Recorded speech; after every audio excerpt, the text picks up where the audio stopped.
What a beautiful morning. The aftermath of that last blizzard. We're getting pretty much level with the barbecue now.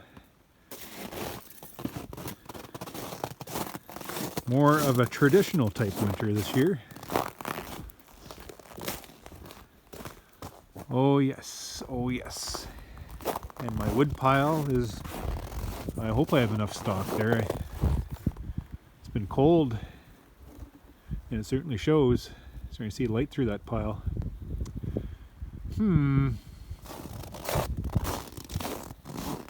Good morning day.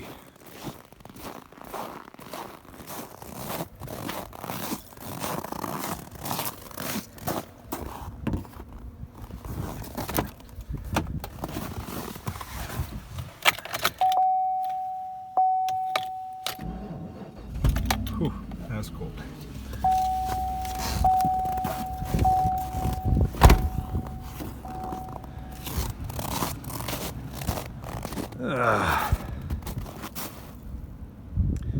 Good morning shovel.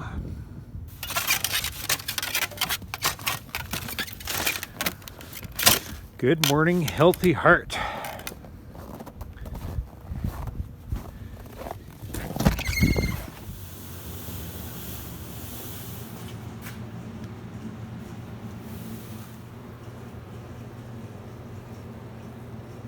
Good morning honeybees.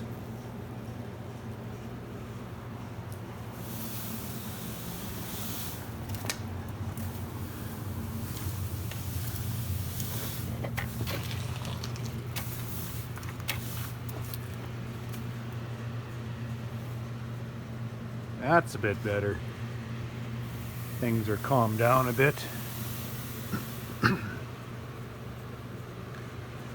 That's better.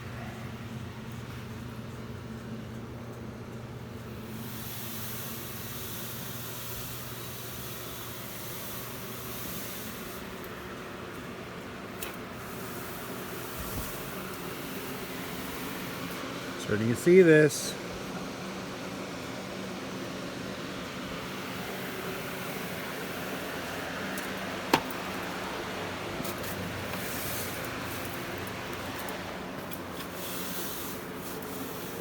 Maybe I'll pick a nice cold morning the next week or so and do some sweeping. There, the shed's a little more where I'd like to see it. Look at that. Isn't that so cool? Just holding on to that last bit of cluster off the front. Often wonder why they organize themselves in such ways.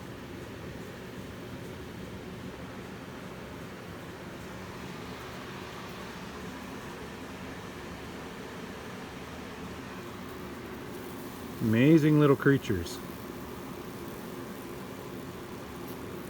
Okay, I'm gonna get out of here because I'm just gonna disturb them.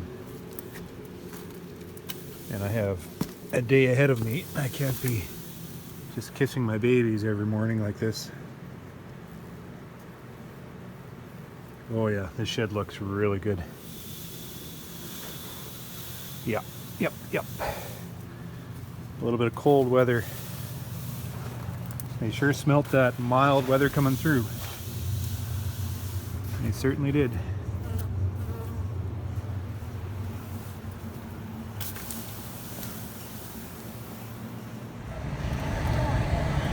Good morning, frosted windshield. Good morning, cold cup of coffee. So this morning, my plan is to head to town and pick up some new batteries. So I'm going to be picking up 2 for the truck, and then I've modified my box here because of the suggestion. I thought, hey, well, I might as well put 2 batteries in here. I'll be wiring these in parallel, but I'm just gonna check my specs here on my fuses. This is the fuse, 150 amp fuse that comes from the truck to the loader. No, it comes from it separates the battery, the power system, from the loader. 150 amps. I just want to make sure that this isn't oversized, because that seems like a lot to me. This one in here apparently is a 60 amp.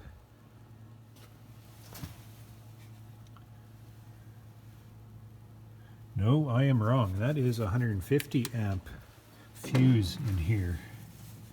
So I have 250 amp fuses. One that comes right off the truck, off the battery pack, which is this one.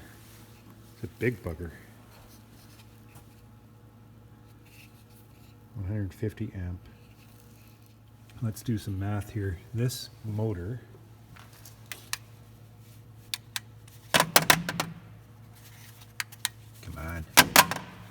This motor is 12 volt, of course, 1.5 kilowatt. Okay, let's just do a little bit of math on the board to see what this means.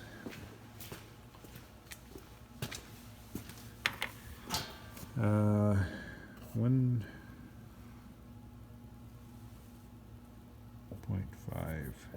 kilowatt, 1500 watts. What is it now?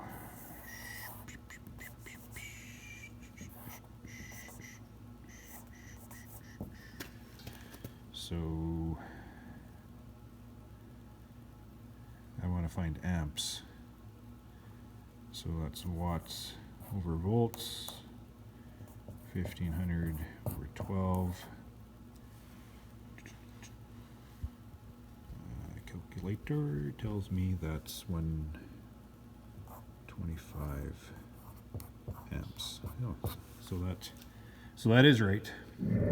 Just a bit of a cut frame here while I ponder my math.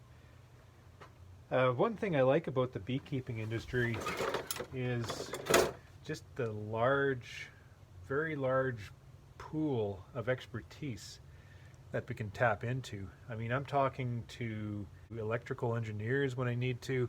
I'm talking to automotive engineers, hydraulic specialists. I'm talking to philosophy profs to get, under better understanding of social behavior. Just so many aspects of individuals within our craft that we can very easily tap into to be able to broaden our perspective and just help us understand everything we're doing. And it doesn't matter, if the beekeeper has 50 hives or 5,000 hives, none of that matters, because the ultimate objective there is just to tap into the exterior expertise they have. And it's quite interesting. I can't find what I'm looking for. Damn it. Another run to the hardware shop. So at any rate, I'm tapping into a few beekeepers that are trying to figure out the factor on the amperage for determining the fuse on the motor I just put in, because I want to make sure I don't even know the watts on the old motor, because it doesn't have it stamped on the motor itself, and I don't have the specs for that old motor, but I'm assuming it's within the same range as what I put in there, assuming between that 1 to 1.5 watts or kilowatts. So I'm assuming that all the fusing that's been put onto that loader should be adequate to what I've got going there. But if I have a 1.5 kilowatt motor and I do my math calculation, that means there's a 125 amp draw, and if guys are telling me to factor that 25% over or 50% over, that what is the math on that? 25% over is about 150 amp. I think that's what I'll use. And then the other comments were, consider the wire size. So the wire sizes I've going on there is 1 gauge, 2 gauge. I found a 4 gauge wire in there. I might increase that to a 2 gauge. But my length is only like 2 feet at the most, so it's not running a huge amount of length. So I think I'm set up properly there, and I'll just have to dig into further expertise there just to make sure I got everything that I need to properly fuse the motor got put on there. 150 amp fuse, that is what we use because that is what the math tells us. Okay, so that is right. That is correct. That is going to be left alone. I took apart every one of these connections and holy smokes.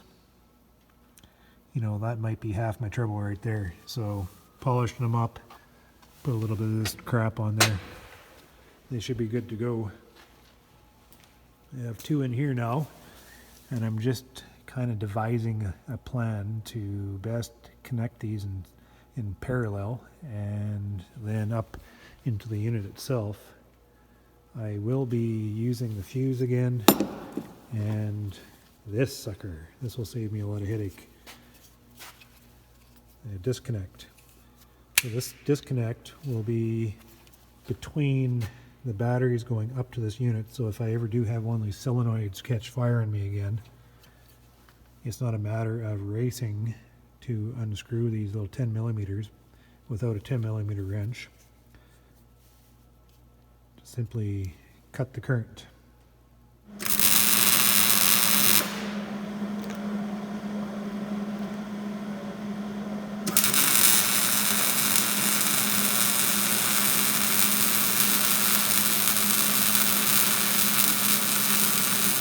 So this is my quick on-off. So if I have any electrical issue, instead of trying to take the cover off or undo the battery and such, I just turn it off like that. I'm going to put mud flaps and try to keep all the dirt and grime and everything down a little bit better instead of, you know, kind of coming up and on top of the batteries even. So it's kind of it's a terrible spot. But what can I say? What else am I supposed to do other than build an enclosure? Maybe what I should do. This is what I'm doing. Okay, let's turn it on. See if we have going here. So, in regards to the whole amperage for my fuse in here, and that other 150 amp fuse in here, it's correct, but not completely correct. There's a lot, like the math I did was very simple. And it got me pretty much what I needed to know. There's a lot involved in determining the fuse that needs to be put on there, and it has a lot to do with the max operating load on this motor. And to determine that, I'm told that we need to run this motor under normal operating load, like running it up and down with its pressure. I'm told like that little squeaking you hear a lot of the time, that's the relief valve. That's this motor running just a microsecond too long, and that built up pressure, you know, releases through that release valve. Just little things like that add additional load onto the whole system, which increases the, you know, the draw from this motor. So just everything combined like that. We're looking at wires. Like this is a 1 gauge, 2 gauge. Here's a 2 gauge. This one leading up is a 4, but according to the specs, like I think this is a 4 gauge, 2 gauge or 4 or whatever. But the specs, because they're not terribly long, anything under 4 feet of a 4 gauge can handle 150 amp current. So I'm speccing everything out, and everything meets specs. The motor, draw, everything that I have going here now meets spec. Just I haven't measured this motor draw under its load, and I think I'm going to do that. I'm going to do that at the same time that I figure on how to install a capacitor within this whole system makeup to help level out the voltage draw to that motor at all times. You know, that off and on, off and on, off and on. It just brings so much variability to that motor, which increases stress and increases the workload. So I think I have to look into, I'm going to contact a guy to help me figure out how to install the capacitor to help ease the strain on this motor. But that'll be the next thing I do. And when I do that, I will do maybe an amperage draw to see what my maximum draw from that motor is. So that's some of the conversation I've gleaned from beekeepers who've been contacting me to give me some feedback on this whole system. And that's really cool. A moment of truth.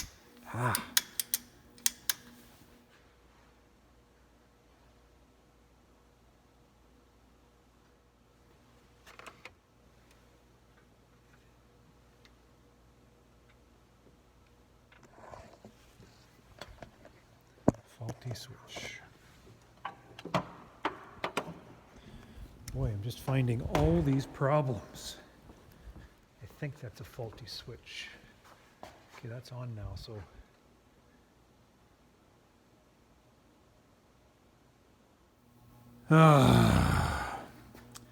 Following the voltage issue, like I have it off.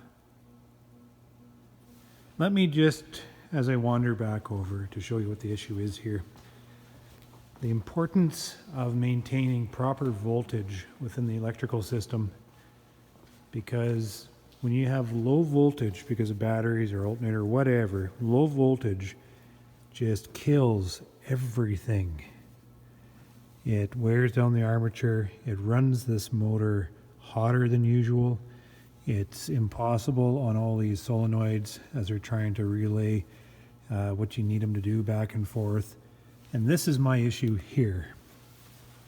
In this main, power comes in through the circuit, through the fuse I mean, up to this main solenoid that then relays the power on or off to this whole unit. I had this catch on fire on me, probably because it was low voltage. Replaced it, and now it's buggering up on me again. And I think I damaged it last fall, not realizing how bad of voltage was actually going on in here. Take a look at this. I'm going to measure the voltage on one side. This is the in. This will be 12.2. These pins will be 12.2. This will be anywhere from 11 on the outside. Should be off now. It'll be anywhere from 11.4 to 8.5. So this should be off. There should be 0 on this side. But this plunger, or whatever, however this works, is malfunctioning. So let me try to do this with two hands.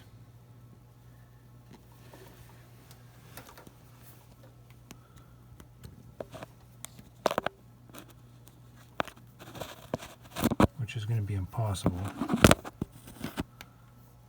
Okay. On the positive side, 12.2. These are my poles. So those are good, and this is the out. 10.8, 10.9, 10.7, 10.6, 11.2. See how it's just jumping all over the place?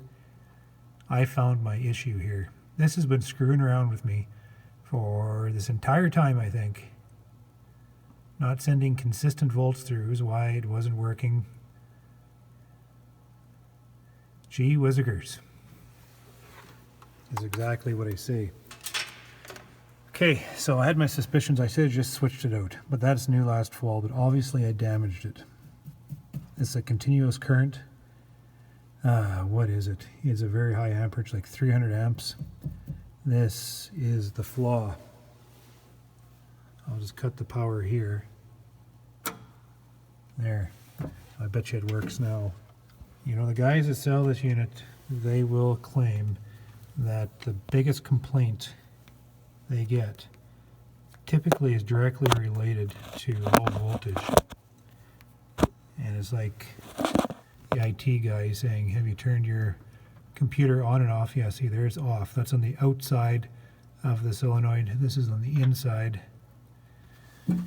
Have you turned your unit on and off again? Have you checked the voltage and the draw on your battery system? So I'm not done yet. That will be replaced. And this one's probably okay.